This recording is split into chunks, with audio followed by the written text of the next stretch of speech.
நம்ம எல்லாருமே ஒரு மனுஷனை வந்து கேஸ்ட் சார்ந்து ஏற்றத்தாழ்வா பார்க்கக்கூடாது, அண்ட் அவங்களோட நிறம் சார்ந்து பார்க்கக்கூடாது, அவங்களோட உடல் அமைப்பு சார்ந்து பார்க்கக்கூடாது. இந்த மாதிரி நிறைய டிஸ்கிரிமினேஷன் பத்தி பேசிட்டு இருக்கோம். ஆனா இந்த கேப்ல நம்மளே அறியாம சைலண்டா ஒரு டிஸ்கிரிமினேஷன் ரொம்ப ஸ்ட்ராங்கா நடந்துகிட்டு இருக்கு. அதை பத்தி நம்ம யாருமே பெருசா பேசல.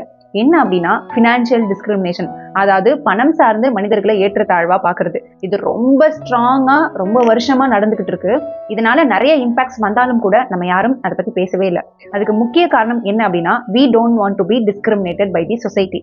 அதாவது பணம் சார்ந்து நம்மளை யாரும் ஏற்றத்தாழ்வா பார்க்கக்கூடாது அப்படின்ற ஒரே நோக்கத்துக்காகவே நம்ம எல்லாரும் பணத்தை தேடி சேஸ் பண்ணி இப்போ வரைக்கும் ஓடிக்கிட்டே இருக்கும். பட் சம்வேர் நம்ம எல்லாருமே டீப் இன்சைட் ஒரு பர்சனுமே பணம் சார்ந்து எடை போட்டுக்கிட்டே தான் இருக்கும். ஹையர் ஃபினான்ஷியல் ஸ்டேட்டஸ்ல இருந்தா அவங்களுக்கு ரொம்ப அதிக ரெஸ்பெக்ட் கொடுக்குறோம், அவங்க என்ன சொன்னாலும் ஒபே பண்றோம், அண்ட் தவறான முறையில பணம் சேகரிச்சு ரொம்ப ரிச்சஸ்ட் மேனா இருந்தாலும் அவங்கள செலிப்ரேட் செய்யறோம். ஸோ சம்வேர் நம்ம பணம் சார்ந்து மனிதர்களை டிஸ்கிரிமினேட் பண்ணிக்கிட்டே தான் இருக்கோம். But we don't want to be discriminated.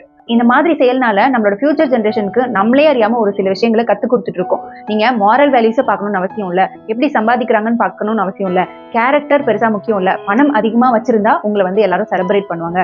So you chase money, you get more money அப்படின்ற ஒரு விஷயத்த கற்றுக் கொடுத்துட்டு இருக்கோம். எப்படி நம்மளோட எல்டர்ஸ் நமக்கு கற்றுக் கொடுத்தாங்களோ அவங்களே அறியாம, அது மாதிரி நம்மளே அறியாம நம்மளும் இதை கற்றுக் கொடுத்துட்டு இருக்கோம். ஸோ பணம் அதிகமாக சம்பாதிக்கிறது is not a solution. Changing our mind set, அதாவது பணம் சார்ந்து நம்ம யாரையும் டிஸ்கிரிமினேட் பண்ணக்கூடாது, ஒருத்தரோட மாரல் வேல்யூஸ் சார்ந்து தான் ஒரு மனிதனை வந்து ரெஸ்பெக்ட் பண்ணும். இந்த மாதிரியான சில விஷயங்களை நாம கற்றுக்கிட்டு நம்மளோட வாழ்க்கையில நடைமுறைப்படுத்தும் போது நம்மளை பார்த்து நம்மளோட ஃபியூச்சர் ஜென்ரேஷன்ஸும் ஓகே பணம் தேவைதான், அதை தாண்டி அதை வந்து எந்த மாதிரி வழியில சம்பாதிக்கிறோம், அண்ட் ஒரு மாரல் வேல்யூ சார்ந்து மனிதர்களுக்கு மரியாதை கொடுக்கணும், பணம் சார்ந்து ஏற்றத்தாழ்வா பார்க்கக்கூடாது அப்படின்றத நீங்க கற்றுக் கொடுப்பீங்க. ஸோ இதுக்கப்புறம் வர ஜென்ரேஷனாவது மாறணும் அப்படின்னா நம்மளோட மைண்ட் செட் இப்போ மாறணும். Each one of you and me எல்லாருமே மாறணும். அண்ட் இதை பற்றி இன்னும் டீட்டெயிலாக தெரிஞ்சுக்க ஷார்ட்ஸில் அட்டாச் பண்ணியிருக்க லாங் வீடியோவை பாருங்கள், அண்ட் அதை பற்றி திங்க் பண்ணி பாருங்கள். Hope you all understand this. Thank you to all.